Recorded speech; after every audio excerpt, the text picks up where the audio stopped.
Hello and welcome to the Photography and Video Show podcast. I'm David McClelland, I'm your host, and this month we're talking to photographer Kelly Brown about her journey specialising in newborn and baby portraiture, as well as scaling her business so successfully. So I said to my husband, I'm going to photograph babies, and he said, you're crazy. There's no money in babies. And I was like, oh, okay. And then I said to the wedding photographer that I worked for that I have to hand my resignation in. And he's like, what are you going to do? And I said, well, I'm going to photograph babies. And he said, it's a fad. It won't last. And I was like, okay. So I had like two people tell me that this wasn't going to work. And I think that just gave me a little determination to push forward. And I proved both of them wrong. Plus, we take a look at Nikon's new retro full-frame camera, the ZF. We hit on some medium format and micro four thirds releases from Fujifilm and Panasonic, and look forward to an in-person meetup. Joining us this month is photographer, journalist, camera jabber, co-founder, SheClicks founder and host of the SheClicks Women in Photography podcast, Angela Nicholson. Hello, Ange. How's it going? Hi, I'm very well, thank you. It's been a busy few weeks, but lots of fun. Yes, it is that kind of autumn season where there seems to be a good deal of launches, lots of news. And I know you've been going out and about to press events and so on, getting hands-on with lots of gear over the last few weeks. Yeah, it's been a crazy busy time, but it's always exciting. You know, I am a bit of a gear freak. I do like to get my hands onto new cameras and imagine what they can do and do a bit of testing. So yeah, it's been great. Well, let's go into some of your hands-on stuff in just a moment, because we want to touch on one of the big launches over the last few weeks, which of course has been the Nikon ZF. But first, for anyone who maybe hasn't rubbed shoulders with you at a photography event or hasn't come across Camera Jabber or SheClicks, could you just fill us in, please? Okay. At one point I was amateur photographer's technical editor. Then I moved to Future Publishing, where I was the head of testing there, which I think is filled by a variety of people these days, that role. In 2016, I set up Camera Jabber with two colleagues. And that is a website for photographers with news, reviews, tips and techniques. And my primary role with that is the same as it's been since I started in the photographic industry, really, which is reviewing camera kit, cameras specifically, and lenses. And of course, I can't help but get hold of a few accessories and test those as well, because they're always really, really interesting.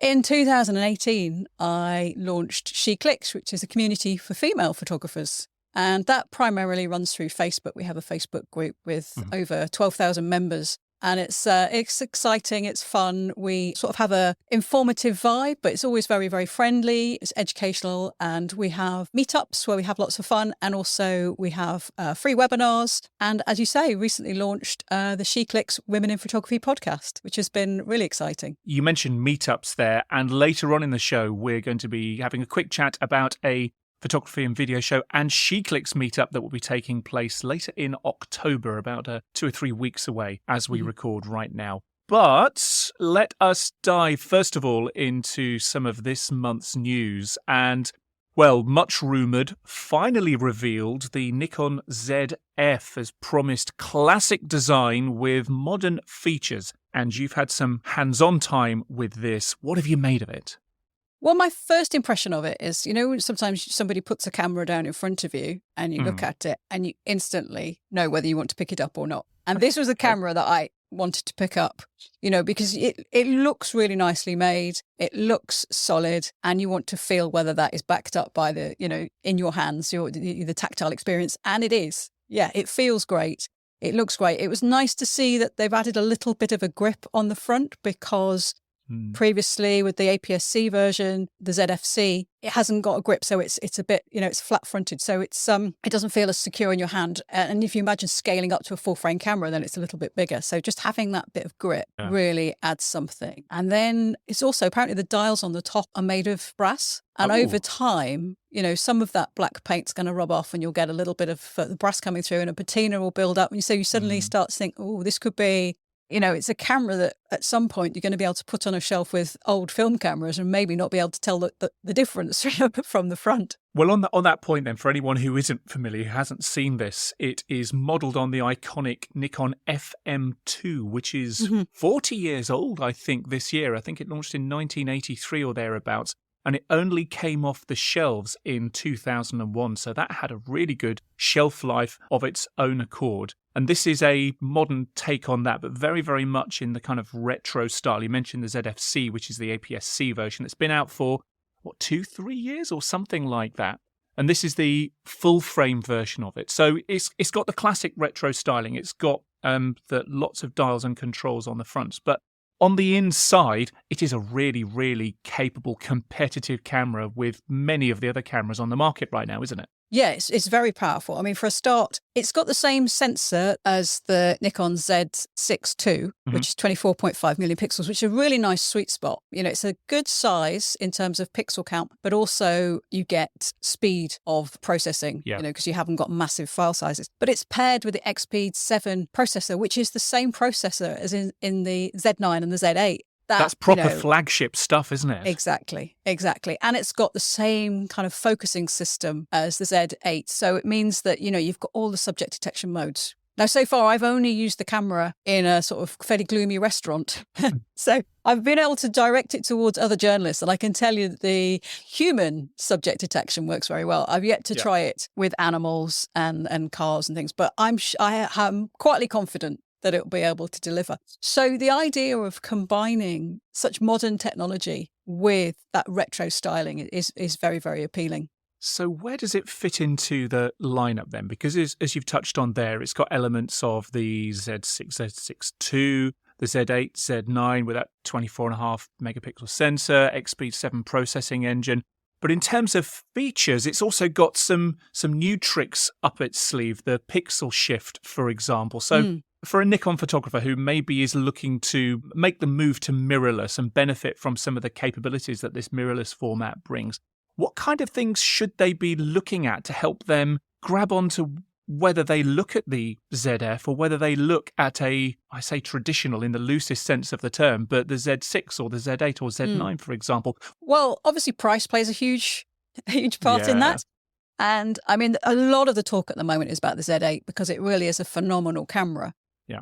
But that's it's in the upper end of the price brackets. Yes. I think it's reasonably priced for what it is, but it's an expensive camera. The ZF is a bit more affordably priced. I'm seeing £2,300, including VAT, UK money. So it's a significant wedge of cash, but actually I think you're getting a lot of camera for your money. But I think what you have to think about is how comfortable you are with those traditional controls. Now, Nikon hasn't gone quite as far down the road as, say, Fujifilm because it doesn't have lenses with aperture rings. Yes, you can adjust aperture using a ring on the lens, but it's not a dedicated ring. So it's a slightly different proposition. And you can still make adjustments using the command dials if you're more comfortable with that.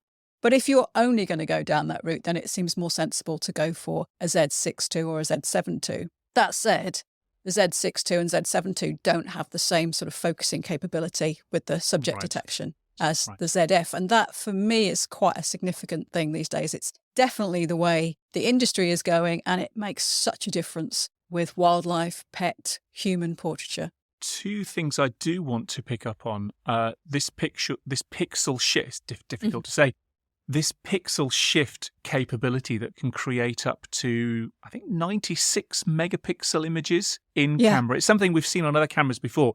I don't know that we've seen it in Nikon cameras before, if I'm honest. And then the other thing I want to pick up on is the media that it uses too. What have you got to tell us about those two? Well, the pixel shift, I mean, as you say, we have seen that elsewhere. And for me, it makes more sense in the slightly lower resolution cameras because suddenly, I can't see the point really of having it in a 100 million pixel camera because you've already got a massive pixel count and suddenly you're making 400 million pixels images. But if you've got 24 million pixels, being able to create 96 or nearly 100 million pixel images makes sense to me. And I think that could be a really useful addition on certain occasions. I need to test it properly yet. It's possible that there will be issues with things like, if leaves in a landscape are moving, then sometimes you can get artifacts and stuff. So that needs to be looked at. But if you're a commercial photographer or, you're shooting a still life and for some reason you want a larger than normal image, then it could be very, very useful. And then in terms of the media, this is a departure from what I think I was certainly expecting inside a Nikon camera in this sort of range. Yes, that is one where I think, when I was at the briefing, before the announcement, it was one of those points where you stop typing and look up just to make sure you heard that right. So for those who don't know, I mean, it has two memory card slots, and one is the sort of what you'd expect, SD type media, but the other one is micro SD. And we're like, what? And you normally associate a micro SD card with drones and action cameras like, GoPro. Yeah. So to have one in a full frame mirrorless camera from Nikon was a bit of a departure. And I don't recall ever seeing one of those, certainly in modern times, in a proper digital camera before. And I think it's possibly a desire to keep the size of the camera down. So they haven't gone for two SD cards, but also recognising that people who are paying £2,000 usually want two cards, so they can back up their images. Yeah. So in terms of the capabilities of the media, I mean, I was on a shoot only last week with a pair of Nikon Z5s video, shooting just some very, very simple interviews. And it was XQD media that we used there. So as we start looking back almost towards SD and micro SD, are there concerns that the media isn't going to be able to handle intense bursts of footage, for example? Or is the fact that we've got a lower megapixel count here counter to that? Yeah, I think it's the lower megapixel count that is going to make the difference. And of course, we're not going to be shooting 8K video. No. I did have a little look into it a while ago, and I couldn't see any massive drawbacks to using a micro SD. But I think it's something I'll be looking at when I'm testing the camera a bit more thoroughly. And 7 striking colorways as well. I was surprised when I saw that on the front page of the Nikon website. Some bold colors that Nikon has chosen, still very much within the palette, the retro palette, if you like. But I'm absolutely a fan of those, and I think we're eyeing the market for one of these cameras. As much as the black certainly has an appeal and will age very nicely, I'm sure, I'd be quite tempted to look at one of the other colors. So I applaud Nikon for making that bold move. Yeah, it's interesting because I actually put a question on SheClicks in the Facebook group and asked which colour people would go for. And there was a lot of people who were really interested in seeing all the different colours. And, there was a few people said they would go for black, but, it was quite a variety of colours that were getting appeal. I mean, personally, sort of my head says black because that's kind of got the longevity and, it kind of would fit right in. But my heart goes for, I can't remember the technical term for it, the red. Yes, the kind of it's burgundy a kind red. of very rich red, isn't it? I really like that. And, I was thinking, well, I wear a lot of that kind of colour. Maybe that, that would be quite good. But there's a green one. I think it's olive green, which is very nice too. Yes, I like the kind of blue. I don't know if that's a cobalt blue or something. It's a little bit more retro-y than that, but I think that's probably the one I would go with.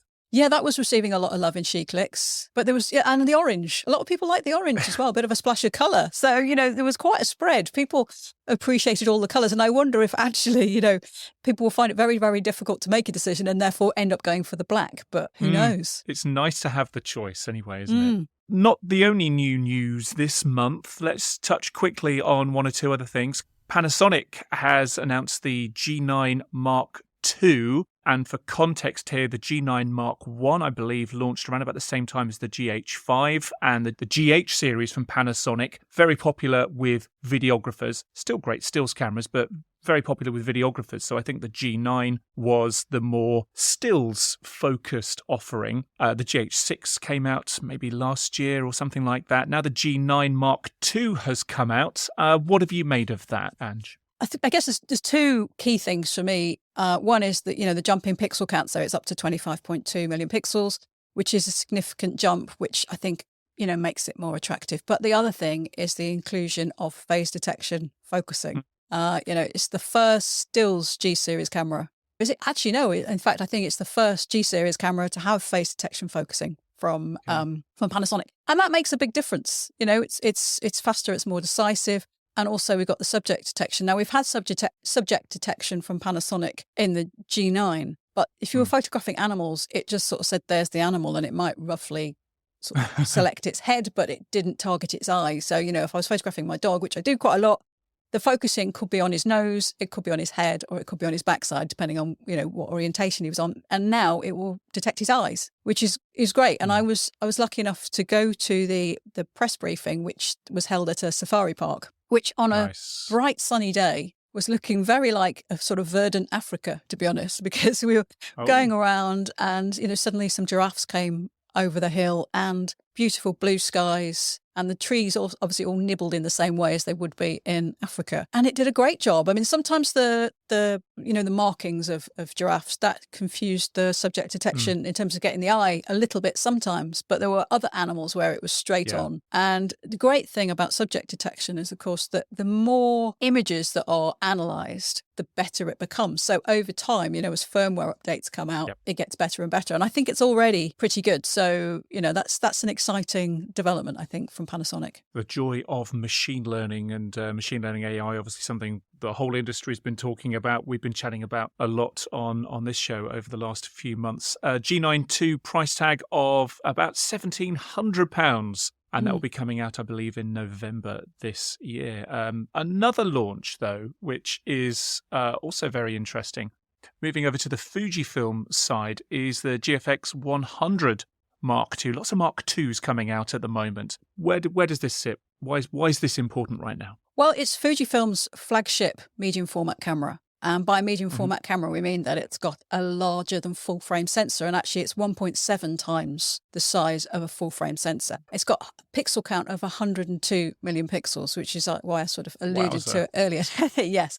Yeah. And it does have the pixel shift option as well. So, you can get absolutely massive files out of it. But for many people, 102 is more than enough. But again, one of the great things about this camera is that it's not necessarily all about the sensor, although that is a very significant part. It's about the processor and the speed of processing, and that has taken a major step up. And it means that, again, we have the subject detection in a medium format camera. And so, someone who's shooting a portrait, you've got really fast responsive eye detection, but also it works with animals and it works with, in sports situations. Now, I don't think we're quite there. Whether we're going to see Fujifilm medium format cameras on the touchline, I don't know, but it's certainly very responsive. And I was very lucky to go to Stockholm for the X Summit at which the camera was launched. And before we left, I popped outside into the Stockholm rain, and there was lots of cyclists going by. And I thought, I wonder if I can get some panning shots with this. And yes. Oh, wow, the answer was really? Yes, I could. Yeah.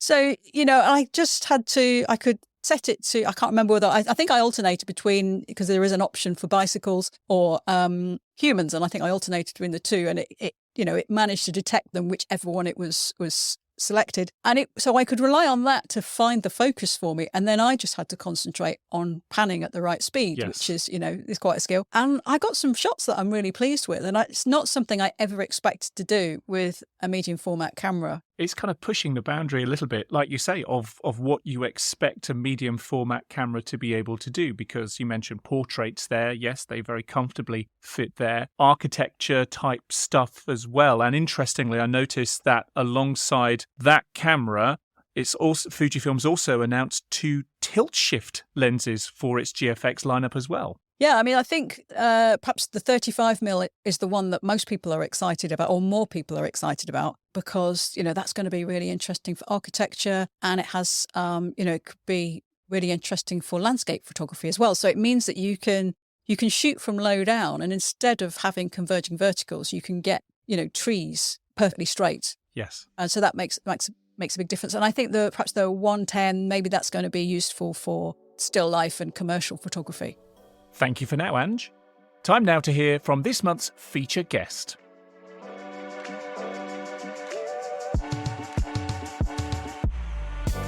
Kelly Brown is a Brisbane, Australia-based multi-award-winning portrait photographer and educator.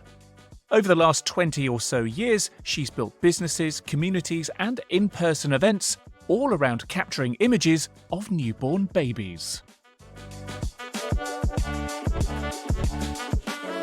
Hi, Kelly. Thanks for joining us. W.C. Fields, American comedian, writer and actor, he famously once said, never work with animals and children. So what is it you enjoy about photographing children and babies in particular? What is it? Do you know, I think for me, it's that I love the fact that it's so unpredictable. I mean, I photographed a lot of other genres, a lot of other types of portraits as well. And there's something about photographing a newborn baby with their family. If you're familiar with, having newborn babies around, there's this element of love and affection that families have for this new baby and for each other at the time. And I started to really notice that when I first got into photographing babies, and I thought it's so much nicer to be around people that are affectionate towards each other and so in love with this baby. I mean, I've got 3 children of my own, and there is zero preparation that you can have for the amount of love that you are going to feel for the baby that you hold, that you've just, given birth to. And so I just found myself drawn to these families, and I found that I was calmer. I enjoyed the process so much more. And I mean, I've naturally always been drawn to babies, but it's not what I've always photographed. But it's definitely something that I've enjoyed the challenge of capturing because they are so unpredictable, as I mentioned, and it's rewarding. Being able to capture part of their personality and making them look rested and comfortable. When you look at a photo, obviously it can make you feel a range of emotions. For me, I always want people to look at a photo because they're not in the room. They're not there at the time of the shoot. They don't know what goes into capturing the photo, but I want them to look at the photo and go, not, oh, that baby looks uncomfortable, or that baby doesn't look happy, or it looks strained, or whatever. So the level of patience needs to be there to be able to capture that. But for me, it's definitely more about making the baby look comfortable so that when people look at the photos, they can at least enjoy that time, because it is, having that level of empathy for families that have just welcomed a new baby, or multiple babies for that matter. So talk to me then about one of your sessions, typically how it might run. How do you keep the children, the babies and the parents calm and focused in what can be an intimidating environment? Studio, backdrops, props, cameras, lighting and all the rest of that. How do you keep that serenity?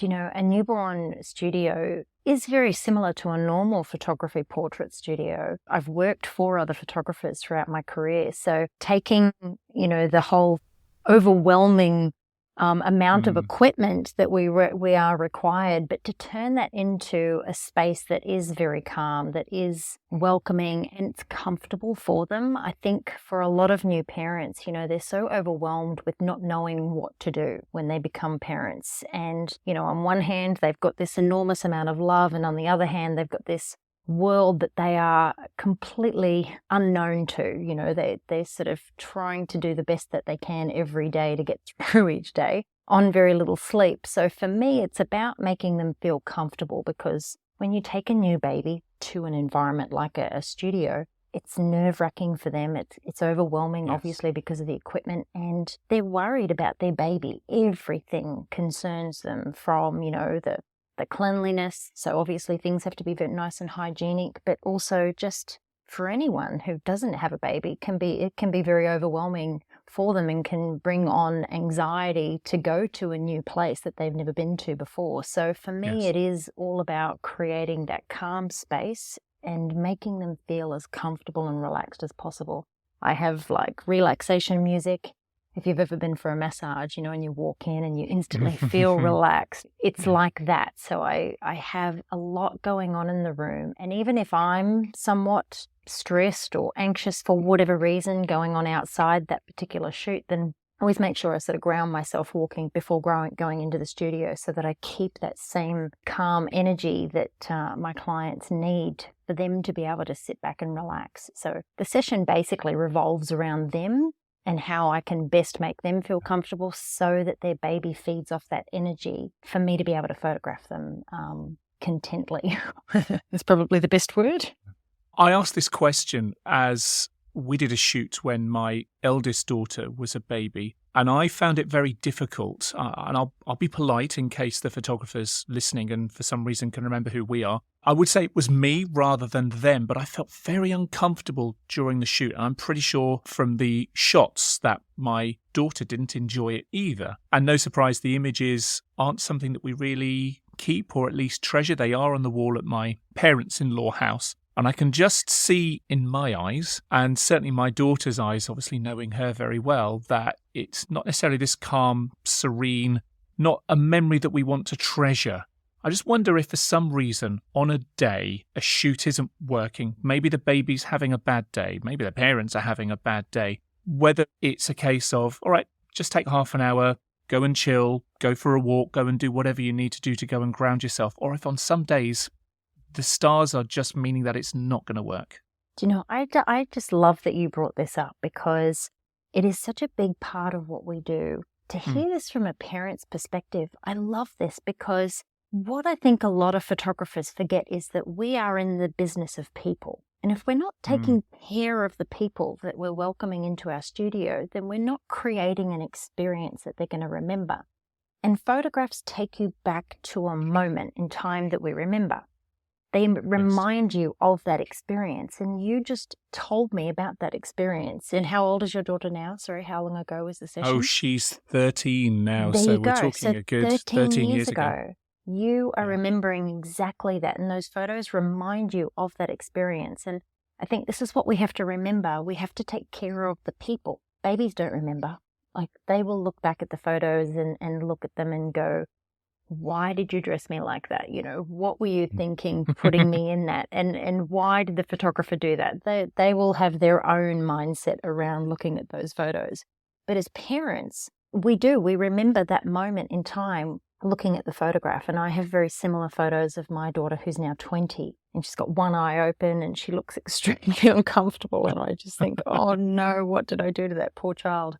And it wasn't even me taking the photos at the time. I think what we have to do is remember that it's not all about the art, and we get sometimes a little bit carried away in the process of it, and we forget that it's an experience that a photo is going to take you back to remember. For me, people matter the most. I want couples to walk away knowing that they've thoroughly enjoyed the experience. And I found that in doing that, and it's a lot about what I teach, when I make a family feel like they are literally in their home, in my studio, when I make them feel like they're a part of the process, when I make them feel like I'm creating photos that they've had a say in, then I've done my job really well. If they walk out and I don't get that sense, then I feel like I've not succeeded in doing what I'm being paid to do. What was your starting point in photography, Kelly? And what was your journey to realizing that baby photography in particular was where your skills and where your passion really met? I actually got a camera as a gift when I was married just over 20 years ago. And so I wasn't the best photographer.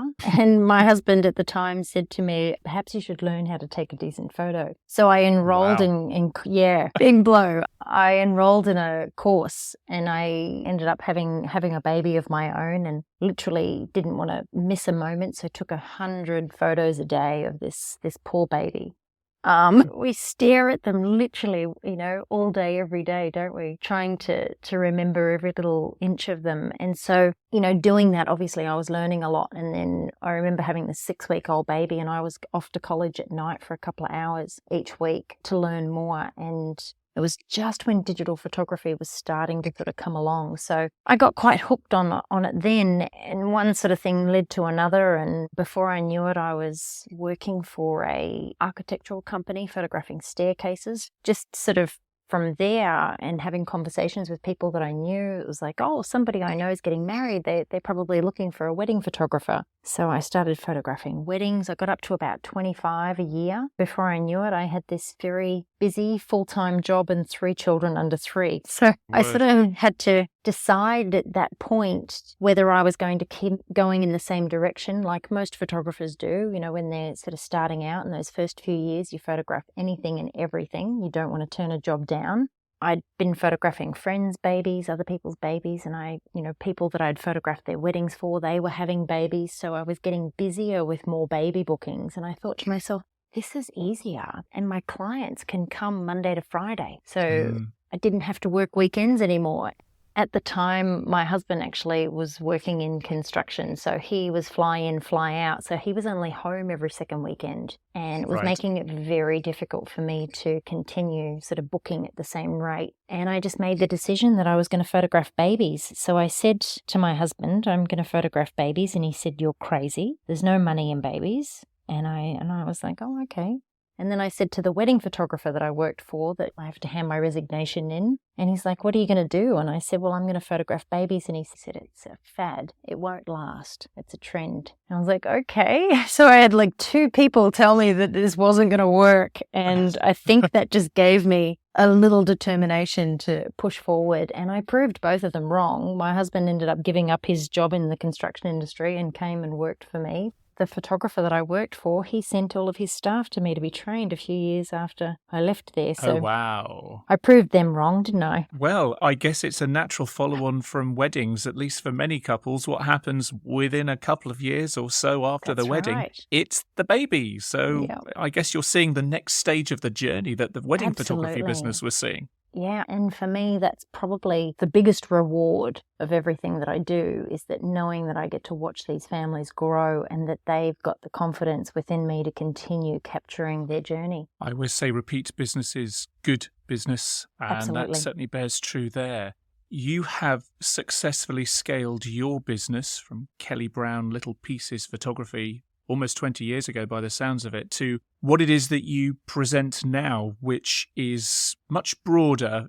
Photography, obviously, but mentoring, training, growing entire online communities. What were the penny drop moments on that journey that have enabled you to grow as a business? It's a crazy thing to kind of think back about, really, when you think almost 20 years, but I never thought teaching would be an avenue that I would go down. I had an incredible opportunity just over a decade ago to go and present on a platform called Creative Live in Seattle in the US. I've taught 7 different classes on there now in the last decade. So it definitely put me in front of an audience that has allowed me to grow my online platforms. It's something that I'm just extremely grateful for, but a lot of people don't realize how I got on to Creative Live as well. So that was almost a bit of a fluke. They were running a competition and they were going to give a photographer a platform based off this competition. And what you had to do was submit a 3-minute video telling them about what it is that you specialize in the area and what you teach. And with baby photography, for me, the focus has always been around the comfort and the safety of a baby. So safety's obviously at the forefront of everything that I do and what most people who obviously photograph babies do.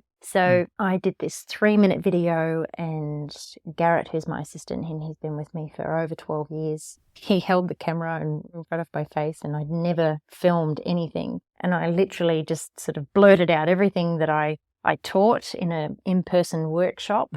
I said, no, I'm not going to send it. And he said, don't be silly. And I said, no, I don't think that I should send it. It's kind of crazy. And why would they pick an Australian, in the background? Because we had zero soundproofing or anything going on. You could hear cockatoos, going crazy in the afternoon, and nobody likes the sound of their own voice and an Australian accent. And on top of that, I submitted this video thinking, oh, no way, they'll throw it in the bin. Anyway, I got an email and it said, no, we've not selected you in our top 5, but we'd like to offer you a class. So I kind of bypassed the judging panel and landed myself a 3-day newborn posing class. And I photographed something like 22 babies in 3 days and broke records on their platform. I think there were 110,000 people watching live at one point, which for me is insane. Like I come from a small country town where there's not even 110,000 people living. So it was kind of mind-blowing, but that's where my journey sort of started in terms of teaching. And then in 2014, I believe, or maybe 2013, I came up with this concept to run a conference for baby photographers because it was becoming more and more popular. It was called the Baby Summit. So I developed this in-person conference, and it became the largest attended conference in Australia for photographers, and Wow. the audience was 98, 99% women. And so that was, again, quite an unheard of thing. And that grew. I think we ran 5 or 6 of them in total before it was just way too much. But we did it in Atlanta in the US as well in 2015 or 16, I can't remember now. And we had 1,500 attendees in person for a 3-day event, and that was quite phenomenal. Wow. So it's been an amazing ride, let me tell you. Creative Live we know very well, and we've spoken with Chase Jarvis a number of times for the photography show. Describe for us where you're at right now with the Kelly Brown empire.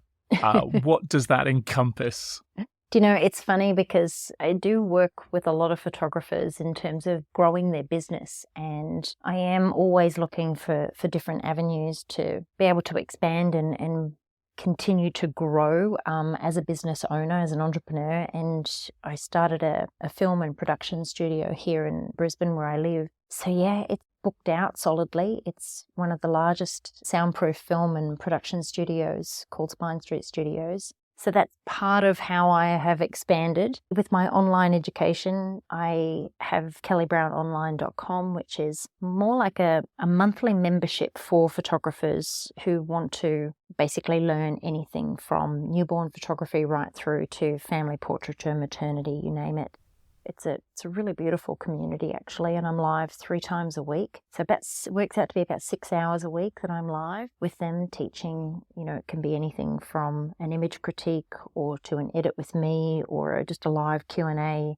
It's a growing platform, but at the moment I'm just happy with where it is. I don't see it changing too much, or I don't have any bigger plans for it in the future at the moment, but I'm loving it, getting to know photographers online. How do you find balance within all of that? I speak to a lot of people who struggle with balance between the creative aspect of their job, what they started doing before the business side started to become part of their growth, but also in terms of the work-life balance thing. And maybe the whole family balance thing has changed to accommodate the growth in business. But do you find it easy to balance these different demands on your time? I think a lot of parents really struggle, and for any artist, really, you know, we always struggle with being able to separate the artist from the business owner. I actually studied business before I became a photographer, so I had a pretty good understanding and knowledge of, you know, being able to structure a business effectively. But having 3 children under 3 taught me a lot in terms of how to structure my day and get through the day. And I'm a bit of a creature of habit when it comes to that. It is very difficult to balance your life when it comes to work and home. But if you don't make excuses, it makes it easier. So I'm very structured, and I have to be. And it's the same with my business. Everybody that I communicate with, they know that I work Monday to Friday, 9 till 3. If they need to get hold of me, I'm at the studio during those hours, and then I'm at home afterwards. I know some people must get frustrated with me, but I often don't pull my laptop out of my bag once I get home because that's my home time. And I don't get emails on my phone. That's also another really big part of being able to structure your times. And I have all notifications for social media turned off. I'm not often on my personal social media. I'm on there with my business page, or I'm in my Facebook groups within my community, but I'm definitely very, very structured and have to be. Otherwise, you just become all too consumed by it. You know, our business needs to work for us, so we need to structure it in a way that, and you know, build the right foundations so that it can work for you. Thank you for taking valuable time out of your day to speak to us in that case. Kelly Brown, it's been a delight to speak to you, and I can't wait to meet you and hear even more from you at the photography show in Birmingham in March. Yeah, I'm really, really excited. It's going to be my first time presenting there, and I can't wait to experience it. A big thanks to Kelly. Find out more about her work at kellybrown.com.au. Link in the show notes.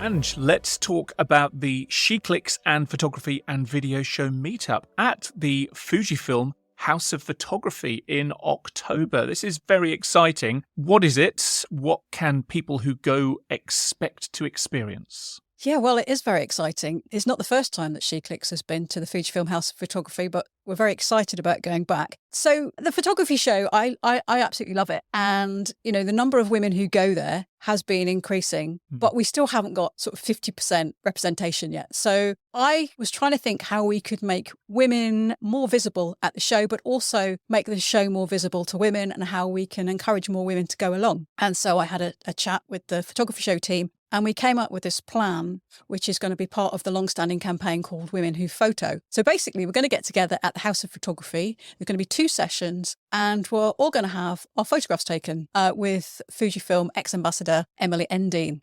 And so the idea is that, we'll probably have a few group shots, a few couples shots, and then some individual shots. So everyone will get a nice profile picture shot by Emily, but then these photographs will be used as part of a campaign in the build up to the show. And also the photos will be seen at the show on screens to sort of just remind people that there are a lot of women who are really into photography. Now, just to be absolutely clear on a couple of things there, Fujifilm X ambassador, that doesn't mean that she was formerly an ambassador for Fujifilm. Fujifilm X is itself a thing, isn't it? Yes, sorry, I should have said Fujifilm X photographer, but it still has the same thing. So to stick the word, Fujifilm uses X photographer for their ambassador names. So yeah, Emily is very much a Fujifilm ambassador. And that makes great sense when you're seeing it written down. When you're speaking about it on a podcast or on a video, not quite so much sense, but yeah. And the Fujifilm House of Photography, I've not been to it before, but it looks like an incredible venue, experience place. Tell us a bit more about that. It's a really lovely place, actually. It's a bit like the Apple Store for Fujifilm, but it's not quite so in your face with the sales, I would say. So as you go through into the ground floor, there's you can see all the cameras, and there are a few things to photograph, and there's lots of demo cameras around these things so you can pick them up and have a little play. And there's lots of staff on hand. You can ask questions and they will tell you all about it. Then upstairs, there is a gallery area, and there's usually an exhibition up there, which is, they've got all sorts of stuff on. It changes every few weeks. So it's always worth going in and just popping upstairs to see what you can see. And then downstairs is a lounge area and a really fantastic studio. So that's where we're going to be, downstairs in the lounge area and in the studio. Now, there are 2 sessions on the day. So this is taking place on Saturday, the 21st of October, and the House of Photography is around Covent Garden, Leicester Square area, I understand. There are 2 different sessions on the day, am I right? Yes, that's right. There's one starts at 11:30 and the other at 2:30. I should add that they're just about at capacity. So it's about, you have to book in advance because obviously there's a limited space, almost fully booked. But if you check it out, you might be lucky and be able to get along. And if you want to find out more about that, then head over to, one of the places, I'm sure there are others, but photographyshow.com. And then right on the top there, on the right-hand side, you will see Meetup. There is a sign-up form at the bottom. You can pop your name down, pop which slot works best for you. And, fingers crossed, if you're an early subscriber to this podcast, then maybe you're able to slip in there first. That is, however, all we have time for this month. We'll be back on the first Thursday of next month for more of the same. Remember, the in-person photography and video show takes place at the National Exhibition Centre in Birmingham, England from the 16th to the 19th of March 2024. And as promised, we have news. Yes, you can now book your tickets. Yes, the ticket line is open as of today on the website, photographyshow.com. The exhibitor list is up on the website too. Delighted to welcome back Canon, Nikon, Sony, OM, Fujifilm, Lumix, along with a lovely long list of both regular and new exhibitors. Also, we can announce exclusively, I think here on the podcast, at least at the time of recording, the show's first speakers. So, alongside the amazing Kelly Brown, who we heard from earlier, joining us we have Sean Tucker, visual storyteller and YouTuber, Gabrielle Motola, gold winner within her category at last week's AOP Awards, Donatella Nicolini, portrait photographer and listed as one of the top 100 most successful women in 2023 in Forbes Italia. And we welcome back Peter Dench, documentary photographer renowned for his candid shots of society and co-founder of the Photo North Festival. Always enjoy chatting with Peter. More announcements coming soon, hopefully on next month's podcast. Remember, if you enjoy what we do here, then please do hit subscribe. Leave us a review. We've had some 5-star reviews already, which is great. Thank you very much indeed. We'd love some more, though, to help other people find the show. It's been lovely to hear from people getting in touch on social media. And even on a shoot a couple of weeks ago, somebody said how much they enjoy the show. Thank you very much. Do drop us a line, thephotography.show@futurenet.com, on email, on Instagram @thephotography.show. That works for Threads as well, and the platform formerly known as Twitter @UK Photo Show. And it's been an absolute treat to have you with us this month. Where can people keep up with what you get up to online? Well, if you go to or search for SheClicks Net, you'll find us on Facebook, Twitter, or X, as we're supposed to call it now, Instagram, and Threads. And also you'll find we've got a website. And if you go to the website, you can find the podcast. The podcast is also available at all the leading platforms, just like yours. Indeed it is, wherever you get your podcast. Thank you very much indeed again, Ange. Thank you to Kelly for chatting with us earlier on as well, and we will see you all next month. Bye-bye for now. Bye-bye.